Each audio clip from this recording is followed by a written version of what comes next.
நீங்கள் திமுகவோட கை கூலிகள் என்பது இன்றைக்கி மக்கள் மன்றத்தில் ரொம்ப தெளிவாக இருக்குது. இதை கேட்டால் ஃபேசிசம் வந்துடும், நீ ஃபேசிஸ்டோட கை கூலிடுவாங்க. ஜனங்க உங்கள் மூஞ்சில் காரி துப்புறாங்கடா. இப்போ கூட கடைசியில் வந்து விக்டிம் பிளேமில் தானே வந்து நிற்குது. பாதிக்கப்பட்ட பெண்ணையே குற்றவாளியாக்கக்கூடிய 7 மணிக்கு உனக்கு அங்கே என்ன வேலைன்னு வெக்கம் இல்லாமல் டிவியில் உட்காந்து வழக்கறிஞர்கள் என்ற போர்வையில் பேசக்கூடியவர்கள் பேசுகிறாங்க. அருவருப்பா இல்லை அவங்களுக்குலாம் இது. அதை விட காவலில் நாப்பு இருக்குது, பெப்பர் ஸ்ப்ரே இருக்குது, சட்டையை கிழிச்சு போட்டுக்கலாம். சினிமா பார்க்கல, மண்ணலி கண்ணில் தூக்கி போட மாட்டேன். இல்லை, இப்படிலாம் பேசுகிறவங்க வந்து அடிப்படையிலே வந்து பெண்களுக்கு எதிரானவர்கள். முன்னாள் மாணவர்கள் இது சகஜமான விஷயம், இது புதுசு இல்லை, பல ஆண்டுகளாக நடக்குதுன்னு பெயர் குறிப்பிட விரும்பாதவர்கள் பல கருத்துக்களை பதிவு செய்கிறாங்க. இப்படிப்பட்ட ஒரு சென்சிட்டிவ் இஷ்யூவில் கமிஷனர் ஒரு ஸ்டேட்மெண்ட்டும் ஹையர் எஜுகேஷன் மினிஸ்டர் ஒரு ஸ்டேட்மெண்ட்டும் கொடுக்குறாங்க. ரெண்டுத்துக்கும் முரண்பாடுகள் வருதுன்னா இது அரசுக்கு தலைகுனிவு, மிகப்பெரிய தலைகுனிவு. மாறுபட்ட கருத்து வருதுன்னா இவர்கள் யாரையோ காப்பாற்றுகிறார்கள் என்ற அர்த்தம். அண்ணா யூனிவர்சிட்டிக்குள்ளே இருக்க செக்ஸ் ராக்கெட்டாக இது மாறுவதற்கான எல்லா வாய்ப்புகளுமே இருக்குது. அப்போ இந்த விஷயத்தை வந்து இவ்வளோ அசால்ட்டாக இவ்வளோ சாதாரணமாக கமிஷனர் எப்படி டீல் பண்ணார், எப்படி அரசு வந்து இதை அனுமதிச்சது? இப்போ இன்ன வரைக்கும் இந்த பிரச்சனை குறித்து முதலமைச்சரோ துணை முதலமைச்சரோ ஏன் எந்த வித கருத்தும் தெரிவிக்கல? லீக் பண்ணது ஒரு பிரச்சனைங்க, அதை விட முக்கியம் அந்த எஃப்ஐஆர் டிராஃப்ட் பண்ண விதம். இன்னைக்கு ஜட்ஜு காரி துப்பியிருக்காரு. பார்த்தீங்கன்னா அந்த மாணவர்கள் ஏன் போராட்டத்தில் ஈடுபடல? வழக்கமாக இந்த மாதிரி என்ன சம்மந்தப்பட்ட மாணவர்கள் ஈடுபடுவாங்க. அப்போ என்னதாங்க உள்ள நடக்குது?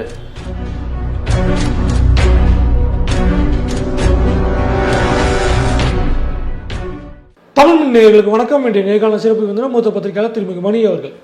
வணக்கம் சார். அண்ணா பல்கலைக்கழக மாணவி விவகாரம் உயர்நீதிமன்றம் சுமோட்டோவாக வழக்கு எடுத்து விசாரிச்சிருந்தாங்க. இதில் வந்து இப்போது சிறப்பு புலனாய்வு குழு அமைக்கப்பட்டிருக்குது. சென்னை மாநகர காவல் ஆணையர் மேலே நடவடிக்கை எடுக்கிறதுக்கான ஒரு உத்தரவு போட்டிருக்காங்க. பாதிக்கப்பட்ட குடும்பத்துக்கு போலீஸ் பாதுகாப்பு கொடுக்கணும், பாதிக்கப்பட்ட அந்த மாணவிக்கு இழப்பீடு கொடுக்கணும் அப்படின்னு சொல்லி வழக்கை முடித்து வச்சுருக்காங்க. ஒட்டுமொத்தமாக இந்த சம்பவத்தை நீங்கள் எப்படி பார்க்குறீங்க? மிகவும் துயரமான சம்பவம்.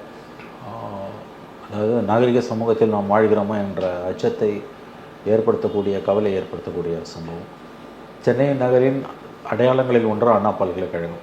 உலகம் முழுவதிலும் அண்ணா பல்கலைக்கழகத்தில் பயின்றவர்கள் மிகப்பெரிய பொறுப்புகளில் இருக்கிறார்கள்.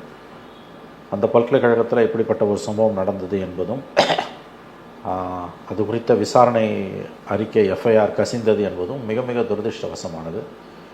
நல்ல வேளையாக உயர்நீதிமன்றம் தலையிட்டு நீதியை தற்பொழுதைக்கு தற்காலிகமாகவாவது நிலைநாட்டி இருக்கிறது. ஸ்பெஷல் இன்வெஸ்டிகேஷன் டீம்னு சிறப்பு புலனாய்வு குழு, பெண் ஐபிஎஸ் அதிகாரிகள் 3 பேரை கொண்ட குழுவை அமைத்திருக்கிறது. மாநகர காவல்துறை ஆணையாளரிடமிருந்து வழக்கை விடுவித்து சிஐடியிடம் கொடுத்திருக்கிறது. கமிஷனர் ஆஃப் போலீஸுக்கு கடும் கண்டனங்களையும் தெரிவித்திருக்கிறது. ஏன்னா அவர் பேட்டி கொடுத்ததில் ஒரே ஒரு குற்றவாளி என்று சொன்னது நீதிமன்றத்தை காயப்படுத்தி இருக்கிறது, கோபப்படுத்தி இருக்கிறது. வழக்கு விசாரணை ஆரம்ப கட்டத்தில் இருக்கும்போது எப்படி இந்த தகவல்களை நீங்கள் வெளியிடலாம் என்றும் கண்டனம் தெரிவித்திருக்கிறது. இது குறித்து கமிஷனர் மீது நடவடிக்கை எடுக்கவும் அரசுக்கு பரிந்துரை செய்திருக்கிறது. எஃப்ஐஆர் வெளியானதால் மன உளைச்சலுக்கு பாதான பெண்ணுக்கு 25 லட்சம் ரூபாய் நஷ்டஈடு அரசு வழங்க வேண்டும். அண்ணா பல்கலைக்கழகத்தில் இனிமேல் கட்டணம் இல்லாமல் அவருக்கு கல்வி கொடுக்க வேண்டும். அவருடைய குடும்பத்திற்கு உரிய போலீஸ் பாதுகாப்பு அளிக்க வேண்டும் என்று டிஜிபிக்கும் உத்தரவு பிறப்பிக்கப்பட்டிருக்கிறது. ஆகவே சாமானிய இந்தியனின் கடைசி நம்பிக்கை நீதித்துறை என்பது மீண்டும் ஒரு முறை நிரூபிக்கப்பட்டிருக்கிறது. இந்த விவகாரம் குறித்து ஆழமான ஒரு விவாதம் பரந்துபட்ட அளவில் தமிழ்நாட்டில் ஏற்படுவது நல்லது என்று நான் நினைக்கிறேன். ஒரு ரெப்யூட்டட் இன்டர்நேஷ்னல் ஸ்டாண்டர்டில் இருக்கக்கூடிய இன்டர்நேஷ்னல் லெவலில் நேம் வாங்கின ஒரு நேம்டு யூனிவர்சிட்டிக்குள்ளே ஒரு ட்ரெஸ்பாசர் ஈஸியாக ஆக்சஸ் பண்ணிட்டு வராரு அப்படிங்கிற ஒரு சுச்சுவேஷன் இருக்குது. அங்கே இருக்க சிசிடிவி கேமராஸ் ஒர்க் ஆகலை அப்படிங்கிற விஷயங்கள்லாம் இருக்குது. சென்னையோட மிக முக்கியமான ஒரு இடத்துல இருக்குது அப்படிங்கிறது கூடுதல் தகவல். இந்த ஒரு சம்பவம் நடைபெற்று இருக்கிறத நம்ம எப்படி பார்க்குறது? அதாவது அந்த கேம்பஸே வந்து ரொம்ப பெரிய கடல் போல் விரிந்து பறந்த ஒரு கேம்பஸ் தான். அது வந்து பெரிய இடம், ஐஐடி அளவுக்கு பெருசு இல்லை, பட் பெரிய இடம் தான். அது வந்து கிட்டத்தட்ட ஒரு 1 கிலோமீட்டர் தூரத்துக்கு அது 113 ஏக்கர்ஸ். 4 பக்கமும் கதவுகள்லாம் இருக்குது. 8 என்ட்ரிஸ் இருக்குன்னு 8 என்ட்ரிஸ் என்னமோ இருக்குது. அங்கே இப்போ தனியார் பாதுகாவலர்கள் தான் பணியில் அமைக்கப்பட்டிருக்காங்க. 140 பேர் இருக்காங்கன்றாங்க. சிசிடிவி கேமரா 70 கேமரா இருக்குது, அதில் 56 கேமரா ஒர்க் பண்ணுதுன்றாங்க.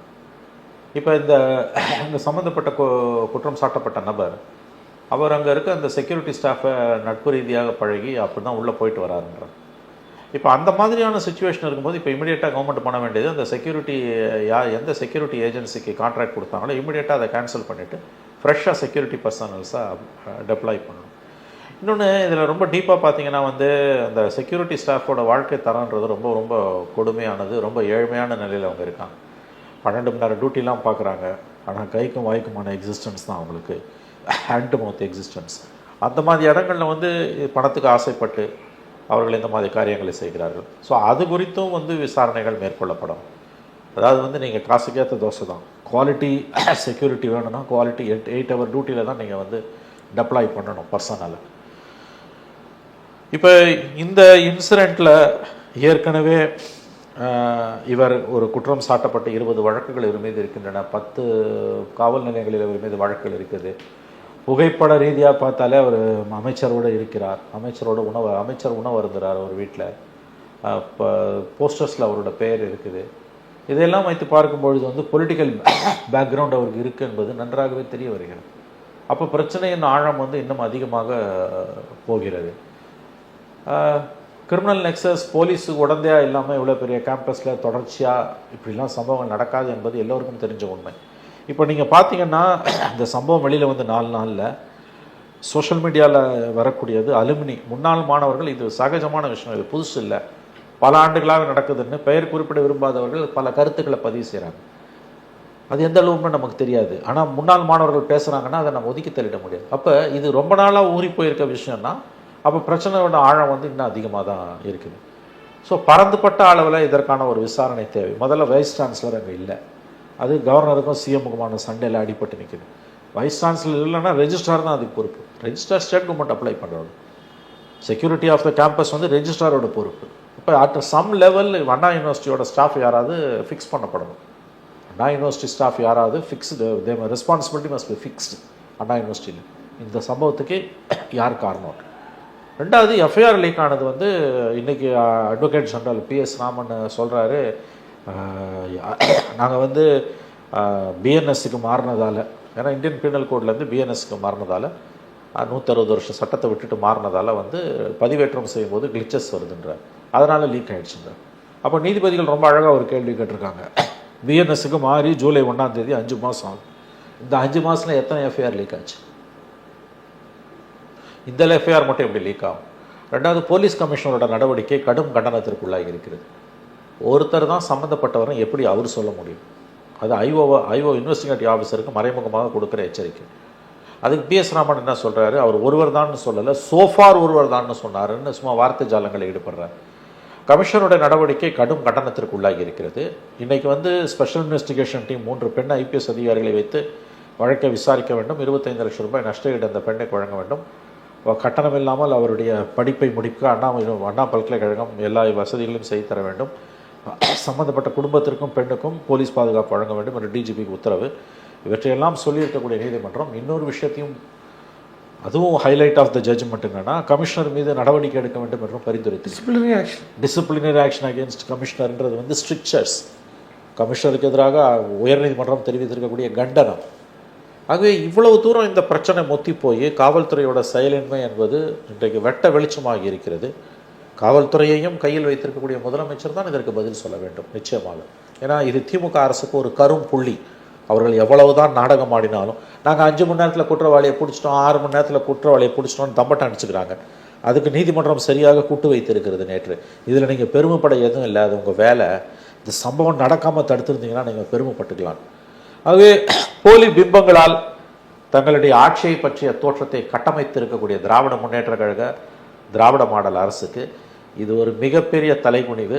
இவங்க ஃபோட்டோஷூட் நடத்துறது, PR எக்ஸசைஸ் பண்ணுறதை விட்டுட்டு கவனம் அரசு ஆட்சியில் செங்கோலை நிலைநிறுத்துவதில் கவனம் செலுத்தினால் தமிழ்நாட்டுக்கு நல்லது. துரதிருஷ்டவசமாக தமிழ்நாட்டை ஆளக்கூடிய ஆட்சியாளர்களுக்கு அந்த சிந்தனையே சுத்தமாக இல்லை. விமர்சிப்பவர்களை எல்லாம் எதிரிகளாக பார்க்கிறார்கள், விமர்சிக்கிறவர்கள் எல்லாம் சங்கிகள் என்கிறார்கள், விமர்சிப்பவர்கள் எல்லாம் அவங்ககிட்ட காசு வாங்கிட்டான், இவங்ககிட்ட காசு வாங்கிட்டான் முத்திர குத்துறாங்க. நிர்வாகம் சந்தி சிரிக்கிறது என்ற கவலை ஆட்சியாளர்களுக்கு இன்னமும் வரவில்லை. இன்னைக்கு ஹைகோர்ட்டோட ரூலிங்க்கு பிறகு இவர்கள் காவல்துறை ஆணையாளர்கள் மீது அல்லது சம்பந்தப்பட்ட அதிகாரிகள் மீது நடவடிக்கை எடுக்கவில்லை என்றால் திமுக அரசுக்கு மேலும் மேலும் அவப்பெயர் தான் வந்து சேரும். இதை சம்பந்தப்பட்டவர்கள் தான் புரிந்து கொள்ள வேண்டும். கமிஷனுடைய ஸ்டேட்மெண்ட்டில் வந்து இன்னொரு விஷயம் வந்து என்ன ஆச்சுன்னா, அவரை நைட்டு 24ஆம் தேதி விசாரிச்சுட்டு வீட்டுக்கு அனுப்பிச்சிட்டீங்க, ஏன் அனுப்புனீங்கன்னு கேட்டால், அன்றைக்கி எல்லாத்துக்கிட்டையும் விசாரணை பண்ணோம், அதுக்கப்புறம் அது ஃபர்தர் இன்வெஸ்டிகேஷனில் இவர் தான் வந்து அக்யூஸ்டுன்னு கன்ஃபார்ம் பண்ணி நாங்கள் 25ஆம் தேதி அரெஸ்ட் பண்ணோம் அப்படிங்கிறாங்க. ஸோ அந்த இடத்துல ஒரு லேப்ஸ் இருக்குது. அதே மாதிரி வந்து போஸ்ட் கமிட்டியில் கம்ப்ளைண்ட் கொடுத்து ப்ரொஃபஸர் பேசினாங்கன்னு கமிஷனர் சொல்கிறார். போஸ்ட் கமிட்டிக்கு கம்ப்ளைண்ட்டே கொடுக்கல, காலேஜுக்கு தெரியவே தெரியாது அப்படின்னு உயர்கல்வித்துறை அமைச்சர் சொல்கிறார். ஸோ அந்த கான்ட்ரடிக்ஷனும் இருக்குது. அதாங்க அரசாங்கம் பல குரல் பேசுது, பல குரல் மன்னர்களின் ஆட்சி இது. The government should speak in one voice. முதல்ல கமிஷனர் பேசும்போது மந்திரி யார்? மா சுப்பிரமணியம் பேசினார் நினைக்கிறேன். மாசுவா கோவிசெழியனா? Kovichezhiyan, higher education minister. Commissioner பேசுறதுக்கும் கோவிசெழியன் பேசுறதுக்கும் கான்ட்ரடிக்ஷன் வருது இல்லையா? அது எப்படி வரும்? கமிஷனர் பேசின பிறகு பேசுறாரு, கமிஷனர் பேசின பிறகு கோவிசெழியன் பேசுறாரு, ஹையர் எஜுகேஷன் மினிஸ்டர் பேசுறாரு. ரெண்டு பேர் பேசுறதுக்கும் முரண்பாடு இருக்குது. அப்ப எது உண்மை? அப்ப இந்த அரசு வந்து கேலி பொருளா மக்கள் மன்றத்தில் மாறி நிற்குது. ஆங்கிலத்தில் சொல்றோம், the government has become a laughing stock in the eyes of the people. மக்களின் பார்வையில் இந்த அரசு இன்றைக்கு கேலி பொருளாக மாறி நிற்கிறது. இப்படிப்பட்ட ஒரு சென்சிட்டிவ் இஷ்யூல கமிஷனர் ஒரு ஸ்டேட்மெண்ட்டும் ஹையர் எஜுகேஷன் மினிஸ்டர் ஒரு ஸ்டேட்மெண்ட்டும் கொடுக்குறாங்க. ரெண்டுத்துக்கும் முரண்பாடுகள் வருதுன்னா இது அரசுக்கு தலைகுனிவு, மிகப்பெரிய தலைகுனிவு. யாராவது ஒருத்தர் தான் பேசணும். எப்படி மாறுபட்ட கருத்து வர முடியும்? மாறுபட்ட கருத்து வருதுன்னா இவர்கள் யாரையோ காப்பாற்றுகிறார்கள் என்ற அர்த்தம். மாறுபட்ட கமெண்ட்ரி வருதுன்னா இவர்கள் யாரையோ காப்பாற்றுகிறார்கள் என்று தான் நாம் புரிந்து கொள்ள வேண்டியிருக்கிறது. அதுதானே எதிர்கட்சிகளோட குற்றச்சாட்டு. அவன் சில தகவல்களை அந்த கயவன் சொல்லுகிறான், வேற டீட்டெயில்ஸ்லாம் வருது, அது எதையும் நம்ம பேச முடியாது. அப்போ இந்த முரண்பட்ட ஸ்டேட்மெண்ட்ஸ், கமிஷனரோட ஸ்டேட்மெண்ட்டும் ஹையர் எஜுகேஷன் மினிஸ்டரோட ஸ்டேட்மெண்ட்டும் மாறுபடுது, அதில் முரண்பாடு வருதுன்னா எங்கேயோ பெரிய தப்பு நடக்குது. அரசும் காவல்துறையும் யாரையோ காப்பாற்ற முயற்சிக்கிறது என்பது தான் இதனுடைய பொருளாக இருக்க முடியும். இதில் வந்து இப்போது அந்த எஃப்ஐஆர் லீக் ஆனதில் 14 பேர் டவுன்லோட் பண்ணாங்க அப்படின்னு வந்து இன்றைக்கி வந்து PS ராமன் வந்து கோர்ட்டில் சொல்கிறார். 25ஆம் தேதி அப்லோட் பண்ணப்பட்டிருக்கு. மேபி 25 இல்லை 26 வெளியே லீக் ஆகிருக்கு அப்படின்னா 3 days டைம். 14 பேர் வந்து அதை டவுன்லோட் பண்ணாங்கன்னு சொல்கிறாங்க. 3 days இதுக்கு டைம் எடுத்திருக்காங்களா அப்படிங்கிற ஒரு கேள்வி இருக்குது. இன்ன வரைக்கும் கண்டுபிடிக்கப்படலை அப்படிங்கிற ஒரு ஸ்டேட்மெண்ட் இருக்குது. இன்னொன்று, நீதிபதிகள் கேட்ட மாதிரி இந்த வழக்கில் 14 பேர் டவுன்லோட் பண்ணியிருக்காங்க அப்படின்னா இதே கிளிச்சஸை மற்ற வழக்கில் பயன்படுத்தியிருக்க மாட்டாங்க அப்படின்னு நம்ம எப்படி சொல்ல முடியும்? அதுக்குள்ள என்ன ஸ்டேட்டஸ் அப்படிங்கிற ஒரு கேள்வியும் இருக்குது. ஆமாம், அவர் என்ன சொல்லியிருக்காரு PS ராமன் அட்வொகேட் ஜெனரல், நாங்கள் ஐபிசியிலேருந்து பிஎன்எஸ்க்கு மாறி இருக்கோம். இப்போ தெரியும், 163 ஆண்டு கால இந்தியன் பீனல் கோடு சட்டங்கள், லார்ட் மெக்காலே கொண்டு வந்த சட்டங்களை மாற்றி மன்மோகன் சிங் மோடி அரசு பாரதிய நியாய சங்கிதான்னு புதிய சட்டங்களை கொண்டு வந்தது. அந்த சட்டங்களுக்கு மாறினதால கிளிச்சஸ் இருக்குது. அதனால தான் வந்து இந்த டவுன்லோடு நடந்திருக்குது, இந்த ப்ராப்ளம் வந்து இருக்குன்ற. அப்போ அழகாக நீதிபதிகள் ஒரு கேள்வி கேட்குறாங்க, கிடுக்கிப்பிடி கேள்வி கேட்குறாங்க. அட்வொகேட் ஜெனரல் PS ராமனை கிடுக்கிப்பிடியில் போட்டு மாட்டுறாங்க. ஜூலை 1ஆம் தேதி நம்ம பிஎன்எஸ்க்கு மாறிட்டோம். இப்போ 5 மாதம் ஆகுது. இந்த 5 மாதத்தில் எத்தனை எஃப்ஐஆர் இந்த மாதிரி லீக் ஆகிருக்கு? எஃப்ஐஆர் லீக் ஆனதுக்கு நீ வந்து டெக்னிக்கல் ரீசனை சொல்கிற, ஐபிசிலேருந்து பிஎன்எஸ்க்கு மாறினதை சொல்கிற. Very good. அப்படின்னா இந்த 5 மாதத்தில் எவ்வளோ லீக் ஆகிருக்கு? இந்த டீட்டெயிலை கொடுன்றாங்க. நல்லா தெளிவாக தெரியுது. இது 14, நீங்கள் சொன்ன மாதிரி 14 பேர் டவுன்லோட் பண்ணானா 14 நம்பரை சொல்லி உனக்கு சொல்ல தெரியுது. யார் அந்த 14 பேர்? ரெண்டாவது, இதெல்லாம் நம்புற மாதிரியும் இல்லைங்க. இந்த மாதிரியான டீட்டெயில்ஸை வந்து காவல்துறையில் உள்ள கருப்பாடுகள் அவர்களாகவே லீக் பண்ணாமல் டெக்னிக்கல் நோஹவ் இருக்கக்கூடியவன் சிஸ்டத்தை ஹேக் பண்ணி எடுத்துட்டான்றதான் இதோட பொருள். அது எப்படி சாத்தியப்படும்? அப்போ உங்கள் சிஸ்டம் என்ன ஃபயர் வாயிலெல்லாம் இல்லையா உங்களுக்கு? காவல்துறையோட எஃப்ஐஆரை வந்து யார் வேணால் டவுன்லோடு பண்ணலான்னு எப்படி? அது நீங்கள் பதிவேற்றத்தில் வரக்கூடிய கோளாறு தானே. சரி, லீக் பண்ணது ஒரு பிரச்சனைங்க. அதை விட முக்கியம் அந்த எஃப்ஐஆர் டிராஃப்ட் பண்ண விதம். இன்றைக்கி ஜட்ஜு காரி துப்பியிருக்காருல்ல. கம்ப்ளைண்ட் கொடுக்க வரவங்களுக்கு தெரியாது எப்படி கொடுக்குறதுன்னு. கண்ணியமாக நீ அதை ஃபைல் பண்ணணும் சொல்லி கொடுக்க கூட இல்லைன்னா நீ என்ன டிபார்ட்மெண்ட்டை நடத்துகிறேன்னு கேட்டிருக்காருல்ல. இன்றைக்கு உயர்நீதிமன்றம் காவல்துறைக்கு கொடுத்துருக்கக்கூடிய கண்டனங்கள் என்பவை ஸ்டாலின் அரசாங்கத்துக்கு மிகப்பெரிய இழுக்கு. இதை கடந்து போகிறாங்க அவங்க. இதில் வந்து நீங்கள் ஆக்ஷனை பற்றி பேசாமல் ரியாக்ஷனை பற்றி பேசிட்டுங்க. எஃப்ஐஆர் லீக் ஆனது எப்படின்னு பேசுறதுன்றது வந்து அடுத்த ஸ்டேஜ், கடைசி ஸ்டேஜ். என்ன கேட்டிங்கன்னா, இந்த சம்பவம் எப்படி நடந்தது, எத்தனை நாட்களாக இந்த மாதிரி சம்பவங்கள் நடந்துகிட்டு இருக்குது. அவன் வந்து சொன்ன மாதிரி அவனை முதல் நாள் பிடிச்சி அடுத்த நாள் விட்டுட்டு அடுத்த நாள் தூக்குறீங்க நீங்கள். இந்த மாதிரி பல பிரச்சனைகள் இருக்குது. ஆகவே இது முதல் சம்பவமா அல்லது அங்கே யூனிவர்சிட்டிக்குள்ள அலுமினியோட ஒப்பீனியனை பார்க்கும்போது கடந்த 3 நாட்களாக சோஷியல் மீடியாவில் கடந்த பல ஆண்டுகளாக அங்கே இந்த சம்பவங்கள் நடக்குதுன்றாங்க.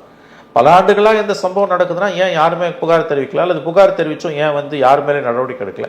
இன்றைக்கி டைம்ஸ் ஆஃப் இந்தியாவில் வந்த ஒரு ரிப்போர்ட்டு, அந்த அரெஸ்டட் பர்சன் இருக்கான் இல்லையா ஞானசேகரன், அவனோட ஃபோனை எக்ஸாமின் பண்ணி பார்க்கும்போது அதில் வந்து ஆபாசமான பல பெண்களின் படங்கள் இருக்குன்றான். அப்போ இது இன்னும் பிரச்சனை ஆழமாகுது. இது வந்து செக்ஸ் ராக்கெட்டாக மாறுது. அண்ணா யூனிவர்சிட்டிக்குள்ளே இருக்க செக்ஸ் ராக்கெட்டாக இது மாறுவதற்கான எல்லா வாய்ப்புகளுமே இருக்குது. அப்போ இந்த விஷயத்தை வந்து இவ்வளோ அசால்ட்டாக இவ்வளோ சாதாரணமாக கமிஷனர் எப்படி டீல் பண்ணார், எப்படி அரசு வந்து இதை அனுமதிச்சது? இப்போ இன்ன வரைக்கும் இந்த பிரச்சனை குறித்து முதலமைச்சரோ துணை முதலமைச்சரோ ஏன் எந்த இதை கருத்தும் தெரிவிக்கல? இன்னைக்கு தமிழ்நாடு பாலிடிக்ஸில் மிக முக்கியமான ஒரு ஆளுமையாக இருப்பவர் துணை முதலமைச்சர் உதயநிதி ஸ்டாலின். அவர் ஏன் இந்த பிரச்சனை பற்றி அவர் syndicate member of Anna ex syndicate member of Anna university.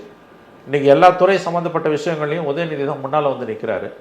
எல்லா துறையும் அவர் விளையாட்டுத்துறை அமைச்சராக இருந்தாலும் as டெப்டி சிஎம் எல்லா திட்டம் செயலாக்கம் குறித்த மந்திரியும் அவர் தான். இதை தாண்டி இந்த டிபார்ட்மெண்ட் வேலையை மட்டும் அவர் பார்க்கலங்க. இன்னைக்கு எல்லா டிபார்ட்மெண்ட்லையும் அவர் முன்னால் வந்து சிஎம்முக்கு ஈக்குவலாக உட்கார்றாரு. அவர் இன்னும் சொல்லப்போனால் அவர் முதலமைச்சர்னே அமைச்சர்கள் வெளிப்படையாகவே விழிச்சு பேசுகிறாங்க.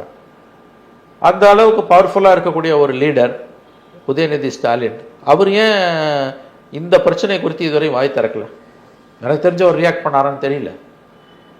சிஎம் ரியாக்ட் பண்ணல. இத்தனை சிஎம் கண்ட்ரோலில் தான் காவல்துறை இருக்குது. காவல்துறையோட மெத்தனை போக்க திரும்ப திரும்ப உயர்நீதிமன்றம் கண்டனம் தெரிவிக்குது. நீங்கள் எஃப்ஐஆர் லீக்குன்னு வந்து பிரச்சனையை திசை திருப்புறீங்க. மெயின் இஷ்யூ வந்து அந்த சம்பவம். அந்த சம்பவத்துக்கு யார் காரணம், ஏன் வந்து அவனை வந்து நீங்கள் இந்த மாதிரி எலிமெண்ட்ஸ் எப்படி உள்ளே வந்தாங்க, உங்கள் கட்சியோட அவனுக்கு எப்படி தொடர்பு? இப்படி தானங்க ஜாஃபர் சேதிக் விஷயத்தில் காதில் பூ சுற்றுனீங்க. அவன் சிஎம்மோட ஃபோட்டோ எடுத்தான், கனிமொழியோட எடுத்தான், உதயநிதியோட எடுத்தான், ஃபேமிலியோட கம்ப்ளீட்டாக ஃபோட்டோவில் நின்றுட்டு இருந்தான். பொறுப்பு கொடுக்கப்பட்டுருந்துச்சு. பொறுப்பு கொடுத்துருந்தீங்களே சார். இன்னைக்கு அதே மாதிரி இன்னொருத்த வந்து மாற்றான். இது ரெண்டும் ஒரே வருஷத்தில் 8 மாத கேப்பில் நடக்குது. அப்போ என்ன நடந்துகிட்டு இருக்குது ஆளும் கட்சிக்குள்ள? ஏன் முதலமைச்சரோ துணை முதலமைச்சரோ வாய் திறக்கவில்லை? உங்கள் கட்சியில் அவன் இல்லை அப்படின்னு நீங்கள் சொல்கிறீங்களா? இவ்வளோ தூரம் ஃபோட்டோ எவிடன்ஸ் இருக்கு. யார் மந்திரி சாப்பிட்றாரு, அவன் டெப்டி சிஎம்மோட நிற்கிறான், மந்திரியோட நிற்கிறான், போஸ்டர்ஸில் அவன் பேர் இருக்குது. இல்லை அந்த வீடியோ ஃபோட்டோஸ்க்கு விளக்கம் என்னன்னா, யார் வேணால் வந்து சால்வ் போடுவாங்க, வாழ்த்து தெரிவிப்பாங்க அப்படின்ட்டு. அவ்வளோ க்ளோஸ் இருக்கலாம் இல்லாமல் போயிட்டு ஒரு ஹேண்ட் ஷேக் பண்ணிவிட்டு ஒரு மினிஸ்டர் கூட ஒருத்தனால ஃபோட்டோ எடுத்துட முடியாது. பாலிடிக்ஸை தெரிஞ்சவங்களுக்கு தெரியும். ஆனாலும் இல்லை, நாங்கள் வந்து கேஷுவலாக யாரோ ஒரு XYZ வந்து ஃபோட்டோ எடுத்தாங்க அப்படிங்கிறத ஜாஃபர் சாதிக் வழக்குலேருந்து தொடர்ச்சியாக அவங்க சொல்லிக்கிட்டே இருக்காங்க. அப்படி தான் சொல்லுவாங்க. அவங்க நல்லா மாட்டிக்கிட்டாங்க, அதனால் அது தப்பிக்கிறதுக்கு என்னன்னு தெரியல. இப்போ இந்த மாதிரியான விதவிதமான பேச்சுக்களை பேசிட்டு இருக்காங்க. சரி, இப்போ அவன் கட்சியில் இருக்கானா இல்லையா? அதுக்கு வந்து கிளாரிட்டி இல்லை. கட்சியிலேருந்து நீக்கினாங்களா இல்லையா? வழக்கமாக இந்த மாதிரியான சிக்கலில் மாட்டக்கூடியவங்கள கட்சியிலேருந்து நீக்குவாங்க. சரி, கட்சி உறுப்பினரே இல்லைன்ட்டாங்க. ரகுபதியோட ஸ்டேட்மெண்ட் படி ஒரு கட்சி உறுப்பினர் திமுக உறுப்பினர் கிடையாது அப்படிங்கிறத. அப்போ எப்படி அவன் மந்திரியோடலாம் வந்து ஃபோட்டோ எடுத்தான்? அது பொதுமக்கள் யாரோ ஒருத்தர் வந்து மக்கள் கிட்ட தொகுதி நலம் சார்ந்து பேச வரும்போது ஃபோட்டோ எடுத்தது, இல்லை வாழ்த்து சொல்லும்போது வரும்போது, இல்லை வாழ்த்து வாங்க வரும்போது ஃபோட்டோ எடுக்கிறது, செலவு போடுறது, அந்த மாதிரியான ஒரு ஃப்ரெண்ட்லி கெஸ்டர். இதுவே அவன் திமுகவை சார்ந்தவனா இல்லையான்றது எல்லாம் கூட இப்போ முக்கியம் கிடையாது. இந்த சம்பவங்கள் எப்படி அங்கே நடந்தது, இது தனிப்பட்ட முறையில் ஒரு சம்பவமா அல்லது வந்து இந்த தொடர் சம்பவங்களின் இதில் இது ஜஸ்ட் ஒரு டிப் ஆஃப் அன் ஐஸ்பர்க், ஒரு பானை சோத்துக்கு ஒரு சோறு பதன்ற மாதிரி தான் இது இருக்குதா? இவ்வளோத்தையும் நம்ம இங்கே ஆராய வேண்டியிருக்குது. ஏன்னா அலுமினியோட ஒப்பீனியன்ஸை இதில் நம்ம கடந்து போக முடியாது. ஏன்னா யாருமே வந்து அவங்க அடையாளத்தை வெளியில் காமிச்சிக்க விரும்ப மாட்டாங்க. ஆனால் அவங்களுடைய கருத்துக்களை அவங்க பதிடுறாங்க. 14 வருஷமாக 15 வருஷமாக 2010 இங்கே நடக்குதுன்ற மாதிரியான பதிவுகள் வந்து கொண்டிருக்கின்றன.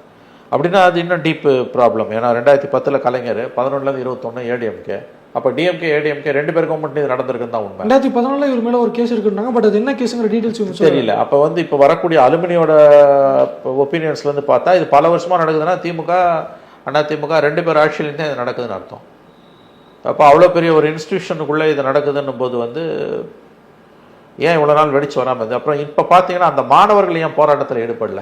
வழக்கமாக இந்த மாதிரினா சம்மந்தப்பட்ட மாணவர்கள் ஈடுபடுவாங்க. இப்போ நீங்கள் பார்த்தீங்கன்னா எதிர்கட்சிகளான அதிமுகவும் பிஜேபியும் அதை எஸ்எஃப்ஐ வெளியிலேருந்து பண்ணான். நான் சொல்கிறது இன்ஸ்டிடியூஷன் உள்ளே இருந்து. இப்போ இதே மாதிரி ஒரு போராட்டம் ஜேஎன்யூவில் ஏதோ நடக்குதுன்னா மாணவர்களுக்குள்ளேருந்து எழுவாங்க. ஆயிரக்கணக்கான அந்த கல்லூரி மாணவர்கள், பல்கலைக்கழக மாணவர்கள் தெருவுக்கு வருவாங்க. கரண்ட் ஸ்டூடெண்ட்ஸ் பிரசன்ட் ஸ்டூடெண்ட்ஸ் வருவாங்க. அவங்க யாருமே வரமாட்டேன்றாங்களே. அப்போ என்ன தாங்க உள்ள நடக்குது? அல்லது இது வந்து it has become a way of லைஃபா? அதை என்னங்க நீங்கள் இது காலகாலமாக ரொம்ப சாதாரணமாக சொல்லிட்டு போவாங்க. உள்ளே கேட்டிங்கன்னா இந்த மாதிரி இன்ஸ்டியூஷன்ஸ் மாட்டும்போது இது என்னங்க புதுசு, இது வருஷக்கணக்காக நடக்குது, இது இன்றைக்கி வெளியில் வந்து தான் மாட்டிக்கினான், இது எல்லா காலத்துலையும் நடக்குதுன்னு வாங்க. அப்போ என்ன லட்சணத்தில் கவர்மெண்ட் இன்ஸ்டிடியூஷன்ஸ் ஃபங்க்ஷன் ஆகுதுங்க?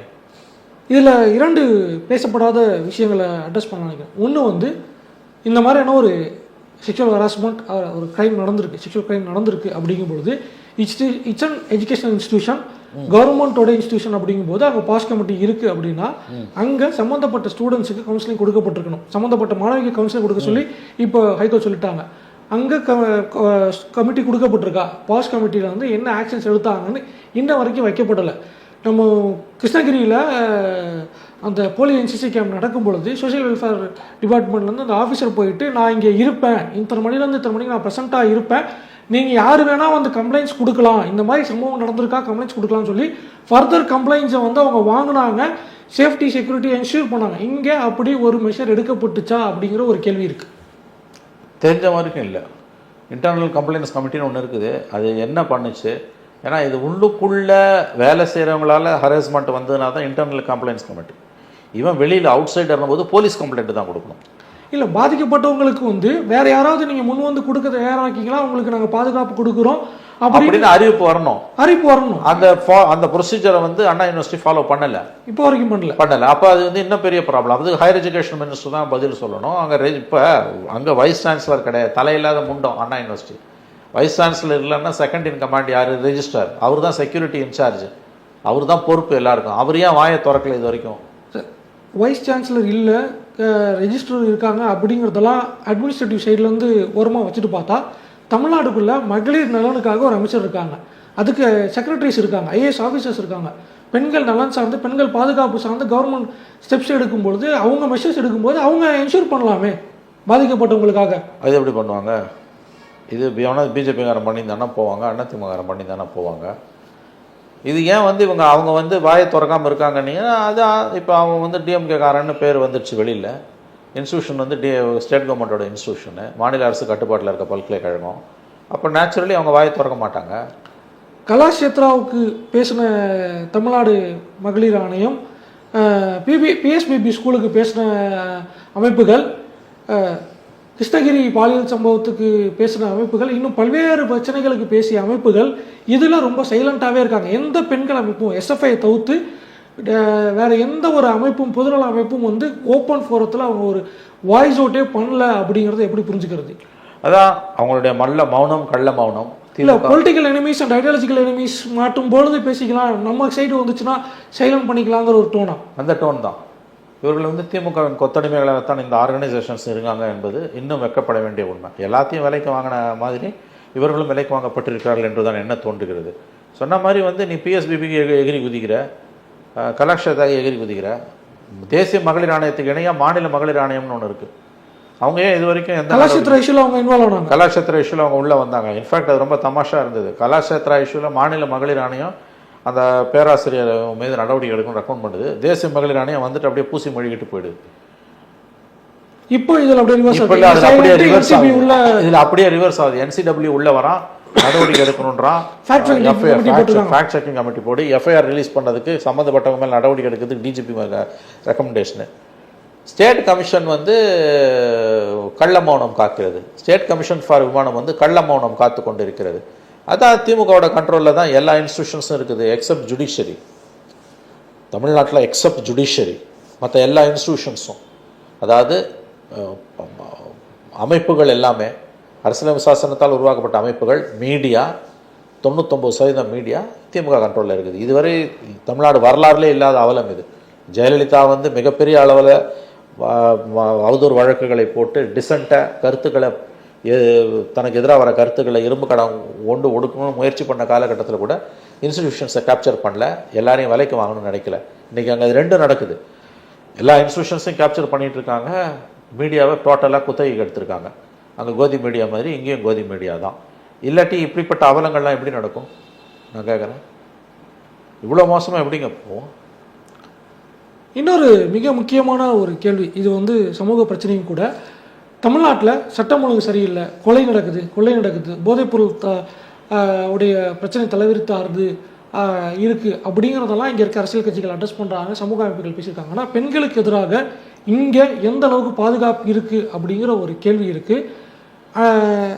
அண்மையில் வந்து ஒரு நீட் ஒழிப்பு போராளி வந்து பெட்ரோல் குண்டை வீசினார் ஆளுநர் மாளிகை கிட்ட. அந்த ஒரு சம்பவம் நடக்கும்போது அவரை என்ஐஏ விசாரிக்கும் பொழுது அவரை விசாரித்து ஒரு லூப் ஹோலில் இங்கே சென்னையில் ஒரு செக்ஸ் ராக்கெட் இருக்குது, ஒருத்தவங்க வந்து school students minor students involve பண்ணிகிட்டு இருக்காங்கன்னு சொல்லி அந்த செக்ஸ் ராக்கெட்டை என்ஐஏ வந்து ஸ்டேட் போலீஸ்க்கு வந்து டிப் ஆஃப் கொடுத்து அதை இது பண்ணுறாங்க. இங்கே டி நகரில் ஒரு ப்ராசிக்யூஷன் நடக்குது, அதுக்கு 3 இயர்ஸாக கம்ப்ளைண்ட் கொடுத்து ஆக்ஷன் இல்லைன்னு சொல்லிட்டு மீடியா அவங்க வீடியோ கவரேஜ் பண்ண பிறகு போலீஸ் ஆக்ஷன் எடுத்துச்சு. அரக்கோணத்தில் ஒரு செக்ஷுவல் ஹராஸ்மெண்ட் கம்ப்ளைண்ட் போகுது. காவல் நிலையத்தில் இருக்க பெண்மணி நீங்கள் அண்டர்ஸ்டாண்டிங்கில் போனீங்கன்னா அமௌண்ட் வாங்கி தரேன்னு பேசி அந்த ஆடியோ லீக் ஆகிருக்கு. இன்றைக்கி ஒரு வீக்லியில் அதை ஸ்டோரியாக கேரி பண்ணியிருக்காங்க. அப்படிங்கும் பொழுது இங்கே பெண்களுக்கு எதிரான குற்றங்கள் நடக்கும் பொழுது அது ஒரு இஷ்யூவாக பார்க்குறதே இல்லையாங்கிற ஒரு கேள்வி இருக்குது. அப்போங்க பெண்களுக்கு எதிரான குற்றங்கள் இந்தியா முழுவதும் நடக்கிற மாதிரி தான் தமிழ்நாட்டிலையும் நடக்குது. தமிழ்நாட்டில் ஏதோ தனியாக நடக்குது அல்லது இந்தியாவில் மற்ற மாநிலங்களோட அங்கே அதிகமாக நடக்குது குறைவாக நடக்குதுலாம் நான் பேச விரும்பலை. இங்கேயும் நடந்துக்கிட்டு தான் இருக்குது.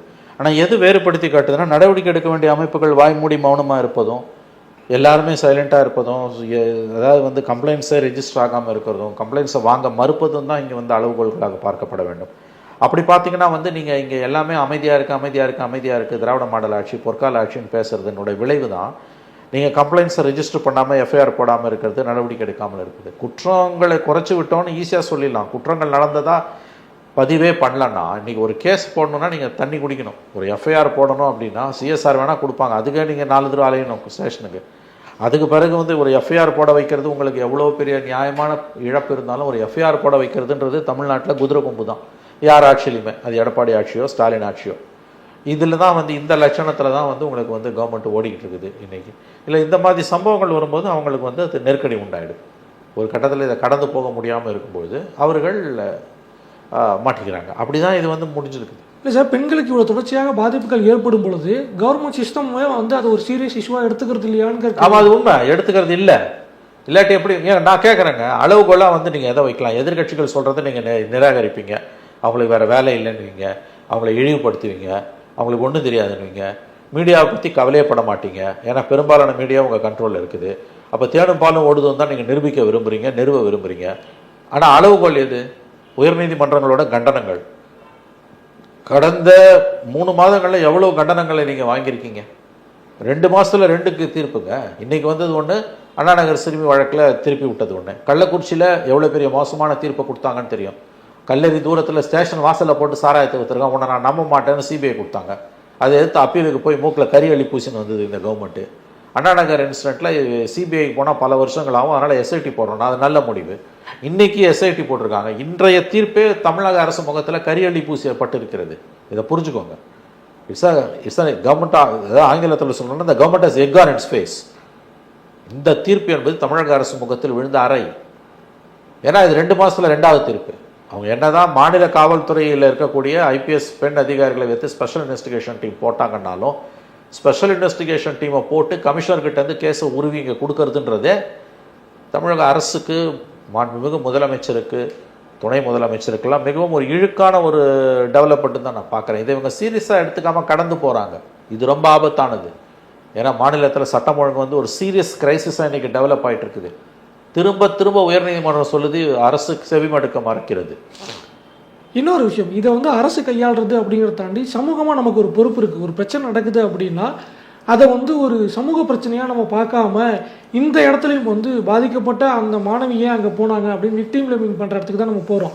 தமிழ்நாட்டில் எவ்வளவோ பெண்கள் பாதிக்கப்படுறாங்க. 3.5 ஆண்டுகளில் கிட்டத்தட்ட 15,000க்கும் மேற்பட்ட போக்சோ வழக்குகள் போடப்பட்டிருக்கு. ஸ்டேட் சில்ட்ரன்ஸ் ப்ரொடெக்ஷன் எஸ்சிபிசிஆர் வந்து 2 வருஷமாக வந்து ஃபங்க்ஷனிங்கே ஆகலை.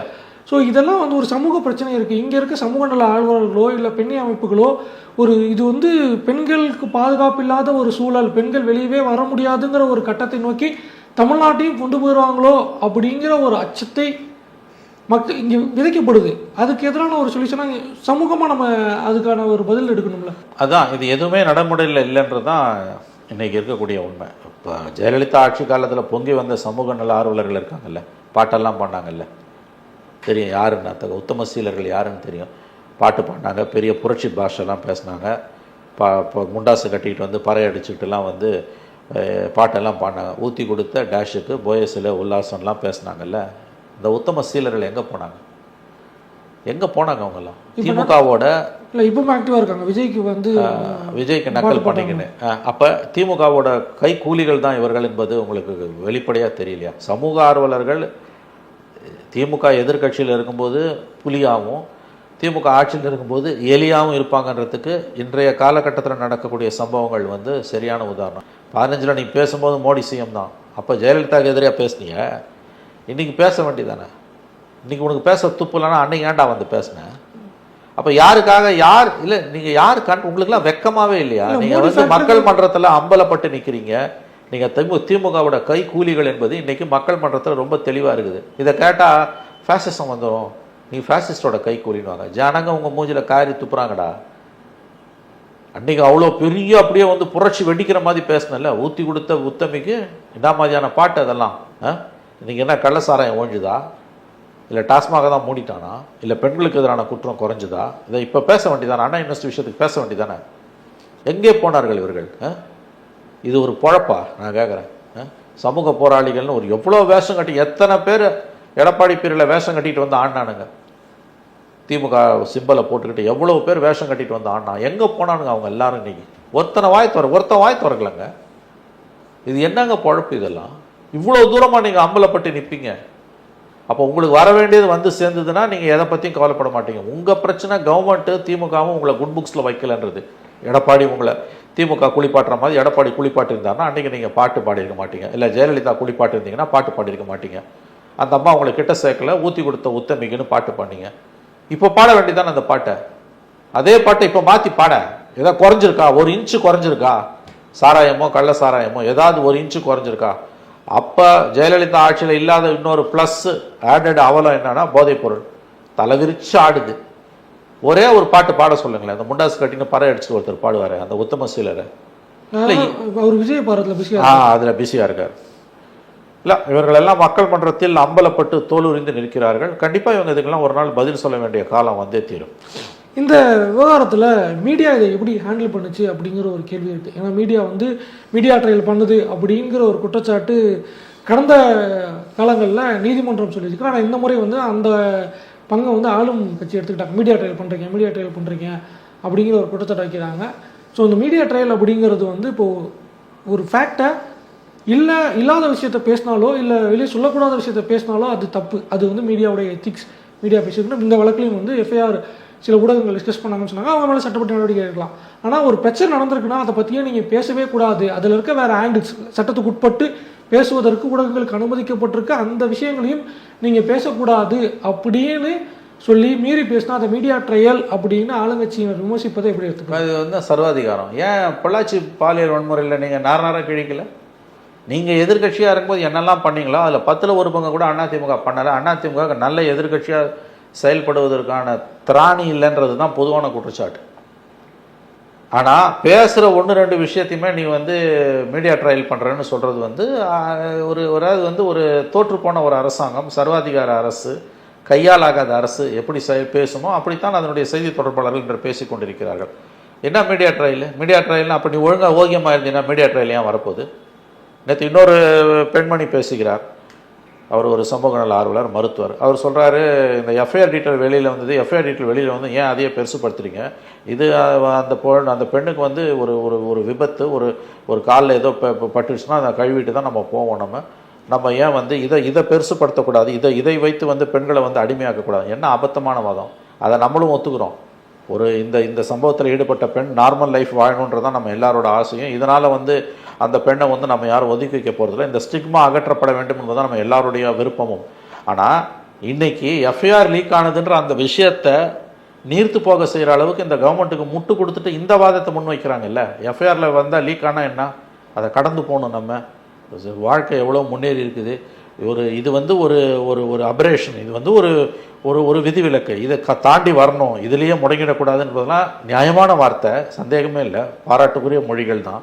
ஆனால் இன்றைக்கி அதை சொல்கிறது இந்த அரசாங்கத்தை காப்பாற்றக்கூடிய ஒரு நடவடிக்கை என்ற புரிதல் ஏன் இவங்களுக்கு இல்லை? விதவிதமாக இந்த கவர்மெண்ட்டுக்கு முட்டு கொடுக்குறானுங்க. அதில் வந்து இந்த கவர்மெண்ட்டை ஆதரிக்கக்கூடிய திமுகவை விட திமுகவோட ஆதரவு கட்சியாக இருக்கக்கூடியவர்களோட அட்டகாசம் தான் ரொம்ப அதிகம். அதாவது கவர்மெண்ட்டு ஒரு பிரச்சனைன்னு வரும்போது முட்டு கொடுக்கறது, தத்துவம் பேசுறது, இதே மாதிரி வந்து இந்த இந்த பர்டிகுலர் இன்சிடெண்ட்டில் வந்து வாட் லெவல் நீங்கள் ரெஸ்பான்சிபிலிட்டி ஃபிக்ஸ் பண்ணுவீங்க அப்படின்னா இந்த விவாதம் அண்ணா யூனிவர்சிட்டியை தாண்டி மேலே பொலிட்டிக்கல் லீடர்ஷிப் திமுக போயிடக்கூடாது, அதை தொற்றக்கூடாதுன்றதுக்கு இடதுசாரிகள் வந்து அப்படியே வந்து ஃபயர்வால் பண்ணி நிற்கிறாங்க. தொழிற்சங்க நடவடிக்கைகள் வேணும், மாணவர்கள்கிட்ட வந்து யூனியன் இருந்ததுன்னா இது நடந்திருக்காது. சிபிஎம் கண்டனம் தெரிவிச்சிருந்தாங்க, கண்டனம் தெரிவிச்சிருந்தாங்க. சிபிஐ வந்து அந்த அளவுக்கு தெரிவிக்கல. சிபிஎம் ஓரளவு முன்னேறி வராங்க, இன்னும் அவர்கள் வெளிப்படையாக வரணும். இதில் இன்னொரு விஷயம் என்னென்னா, அந்த மாணவர்கள் ஏன் போராட்டத்தில் குதிக்கல? அண்ணா பல்கலைக்கழக மாணவர்கள் ஏன் ஆயிரக்கணக்கான மாணவர்கள் அவங்க குதிச்சிருந்தாங்கன்னா அவங்க பேசணும் இல்லைங்க, தே ஷுட் ஸ்பீக் அவுட்டுங்க. ஆமாம், இது ஏற்கனவே அலுமினி சொல்கிறான்ல, இது புதுசு இல்லை, காலகாலமாக அங்கே நடக்கிறது தான், பலர் பாதிக்கப்பட்டிருக்காங்கன்னு. ஏன் வந்து இதை ஒரு வாய்ப்பாக பயன்படுத்தி அவங்க பெரிய அளவில் வந்து பேசக்கூடாது? இல்லை, அந்த இடத்துல தான் ஒரு கேள்வி வருது. அந்த அலுமினி பேசுகிறான்னா அவனுக்கு வந்து அங்கே பாஸ்அவுட் ஆகிட்டான், அதனால் அங்கே வந்து எந்த ஒரு பைண்டிங்கும் கிடையாது. கரெக்ட், நான் ஒத்துக்கிறேன். வெளியிருந்து பாடம் பண்ணும்போது அவனுக்கு வந்து அண்ணா யூனிவர்சிட்டியால் அவன் கண்ட்ரோலுக்கு கீழே வரல. பட் இந்த ஸ்டூடெண்ட்ஸ் வந்து அண்ணா யூனிவர்சிட்டி கண்ட்ரோலில் இருக்காங்க. அப்படிங்கும் பொழுது வேற ஏதோ சில காரணங்களால அவங்களுடைய கல்வி தடைப்பட்டு போச்சு. ஆக்சுவலி அந்த பயம் இருக்கும், நான் சொல்லல, மறுக்கல நான். ஆனால் இது வந்து அடிப்படையிலேயே வேர்லேயே வெந்நீர் ஊற்றுற வேலையாக இருக்கும்போது நீங்கள் கிளர்ந்தெழுந்து வரணும். வராமல் நீங்கள் பாதிக்கப்படும் பொழுதுங்க, ஒரு கூட்டம், ஒரு கும்பல், ஒரு குழு, ஒரு இனம் பாதிக்கப்படுதுன்னா, பாதிக்கப்பட்டிருக்கிறோம், எங்களுக்கு விடுதலை வேண்டும், நாங்கள் நியாயம் கேட்டு போராடுகிறோம்ன்ற குரல் வந்து முதல்ல அங்கிருந்து வரணும், மற்றவங்க கிட்ட இருந்து வர முடியாது. உங்களுக்கு பசிச்சா நீங்கள் தான் கையேந்தணும், உழைக்கணும், உழைக்க முடியலன்னா கையேந்தணும். உங்களுக்கு பசிக்குதுன்னு இன்னொருத்த கையேந்த முடியாது. இங்கே அதுதான் நடக்குது.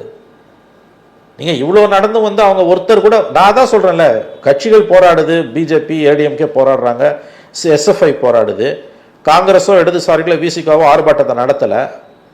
இதே பாம்பேல நடந்திருந்தால் இவங்க தேசபக்தர்கள் பொங்கி எழுந்திருப்பாங்க, தோழர்கள் பொங்கி எழுந்திருப்பாங்க இல்லையா? கேரளா, யூபியில், மத்திய பிரதேசில், ராஜஸ்தானில், குஜராத்தில், டெல்லியில் நடக்கும்போது பொங்கி எழுந்து தோழர்கள் வந்து நிற்பாங்க தெருவில். அவங்க கண்ணு முன்னால் நடக்குது. எஸ்எஃப்ஐ தான் போராடுது, சிபிஎம் ஏன் போராடல? ஐட்வா ஏன் போராடல? அது எஸ்எஃப்ஐ கிட்ட அவுட் சோர்ஸ் பண்ணிட்டீங்களா? இது அப்போ மற்ற மாநிலங்களில் நடக்கும்போது மட்டும் நீங்கள் போய் நிற்கிறீங்க முன்னால். அப்போ நீங்கள் எந்த அளவுக்கு திமுக கொத்தடிமையாக இருக்கீங்கன்றது தான் இது காட்டுது. எஸ்எஃப்ஐ போராடுதுன்றதை வச்சு சிபிஎம் நீங்கள் ஒன்றும் மன்னிச்சிட முடியாது. இதே பிஜேபி ரூல்டு ஸ்டேட்ஸில் நடக்கும்போது நீங்கள் என்ன பண்ணீங்க? இங்கே போராடினீங்கல்ல.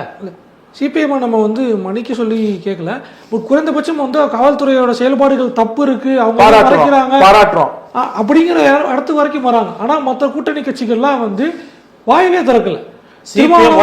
சிபிஎம் வந்து ஓகே மன்னிக்கலான்றது ஓகே, நான் வாபஸ் வாங்கிக்கிறேன் அந்த வார்த்தையை, அது தவறான வார்த்தை, பொருத்தமில்லாத வார்த்தை, ஃபைன்.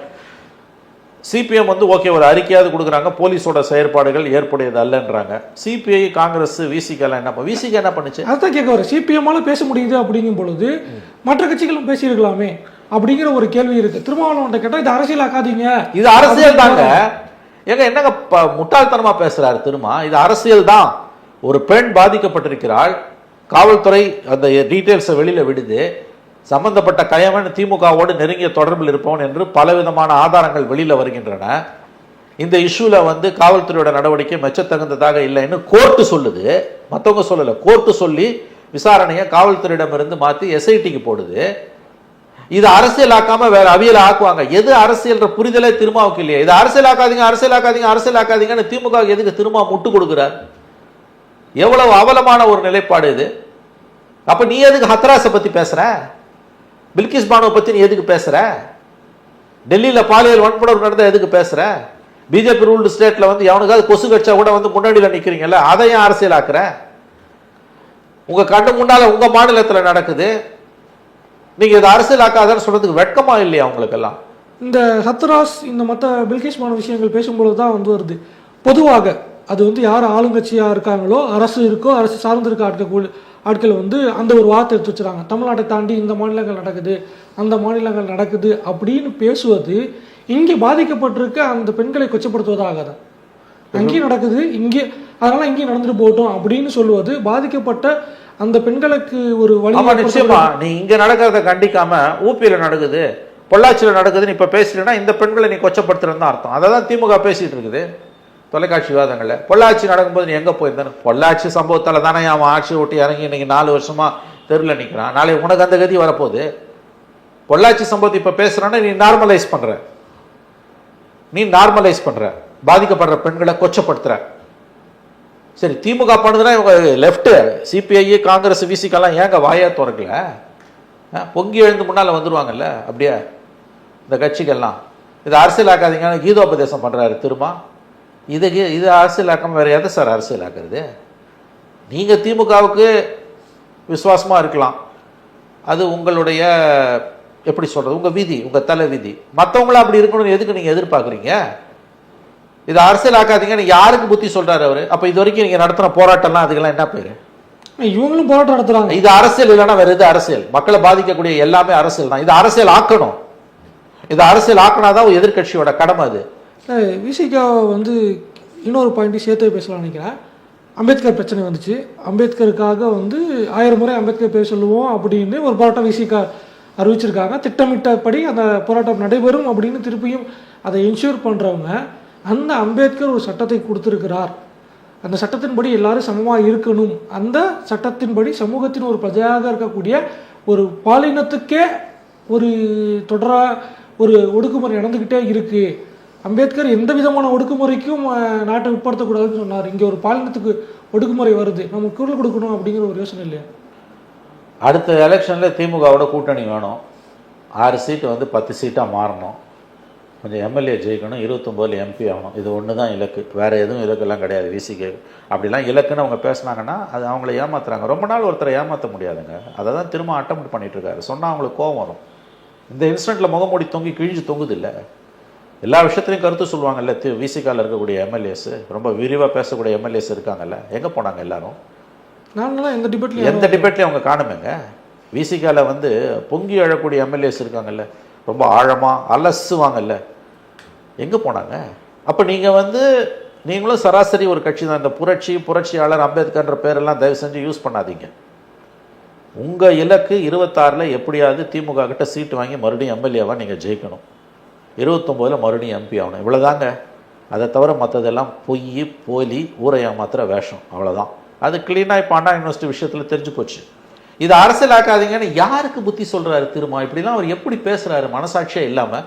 இது அரசியல் ஆக்காமல் வேறு, இது அரசியல் தாங்க. அப்போ அரசியலை பற்றி திருமாவுடைய புரிதலே மிகப்பெரிய அளவில் சந்தேகத்துக்குரியதாக மாறுது. இது அரசியல் இல்லைன்னா வேறு எது அரசியல்? அரசியலுக்கான டெஃபினேஷனை சொல்ல, மக்களை பாதிக்கக்கூடிய எல்லா பிரச்சனைகளுக்குமாக போராடுறது தான் அரசியல். அரசியல் இல்லைன்னா எதுவுமே இல்லை. அரசியல் இல்லைன்னு பேசுகிறதே ஒரு அரசியல். இப்படியெல்லாம் பேசினவங்க தான் விசிகாவினரும். ஏன்னா இதுதான் உலகம் முழுவதும் இருக்கக்கூடிய நடைமுறை இல்லையா? பொள்ளாச்சி விஷயத்தில் விசிகா என்ன அரசியல் பண்ணாதீங்கன்னு ஏதாவது வாயை திறந்து சொல்லிச்சா? ஸ்டாலினுக்கு நெருக்கடி வரும்போதெல்லாம் ஓடி வந்து முட்டு கொடுக்கக்கூடிய இந்த வேலைக்கு என்ன பெயர்? போய் மெர்ஜ் பண்ணுங்க சார். திமுகன்ற கட்சியை, விசிகான்ற கட்சியை போய் வந்து திமுகவோட நீங்கள் மெர்ஜ் பண்ணுங்க. தனியாக நீங்கள் வந்து அரசியல் பண்ணுறதுக்கு உங்களுக்கு எந்த விதமான எனக்கு தெரிஞ்ச கிரவுண்ட்ஸும் இருக்குதா தெரியல. எல்லா தவறுகளுக்கும் திமுகவுக்கு முட்டு கொடுத்து கொண்டு நீங்கள் இருக்கிறீர்கள். அது அண்ணா யூனிவர்சிட்டி விஷயத்தில் ரொம்ப அழகாக இன்றைக்கி எக்ஸ்போஸ் ஆகி நிற்குது. எதுக்கு கட்சியில் தனியாக ஒரு அமைப்பு வச்சுருக்கீங்க? மெர்ஜ் பண்ணுங்க. எத்தனையோ அணி இருக்குது திமுகவில், அதில் ஒரு அணின்னு புரட்சி அணின்னு வாங்கிக்கோங்க.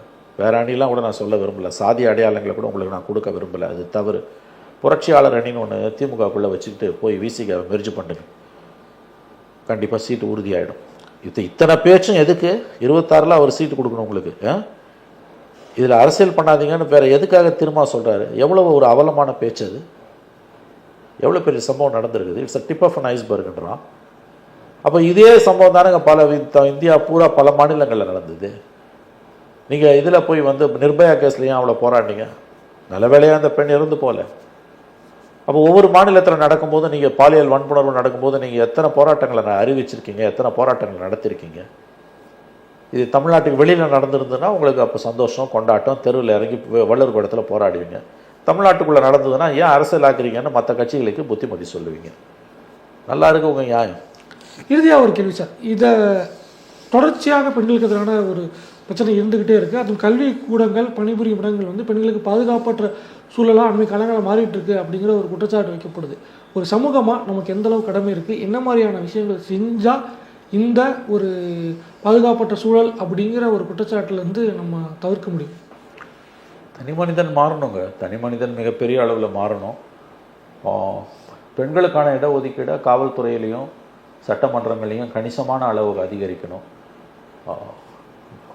வீட்டிலேருந்தே இதை ஆரம்பிக்கணும். அது இல்லைன்னா வந்து எவ்வளவு சட்டங்கள் போட்டாலும் இதை மாற்ற முடியாது. இப்போ கூட கடைசியில் வந்து விக்டிம் பிளேமில் தானே வந்து நிற்குது.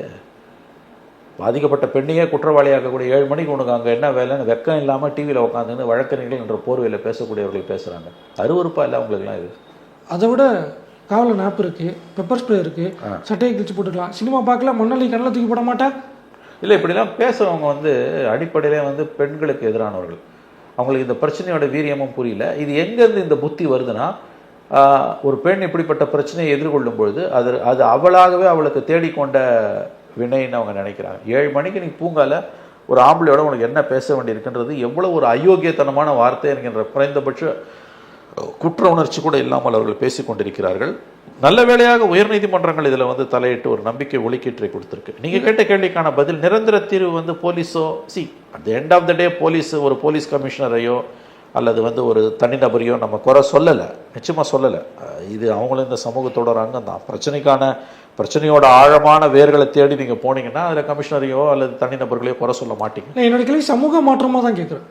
சமூக மாற்றமாக மாறணுங்க, மனசு மாறணுங்க. தனி மனிதன் மாறலைன்னா எவ்வளவு சட்டங்களை போட்டாலும் அதை நீங்கள் மாற்ற முடியாது. ஒரு பாசிபிள் சொல்யூஷன் வந்து நான் சொன்ன மாதிரி வந்து சட்டமன்றங்கள்லையும் காவல்துறையிலையும் மிக அதிக அளவில் பெண்களுக்கான இடஒதுக்கீடை செய்வது கூட இதற்கு ஒரு வாய்ப்பாக அமையலாம்.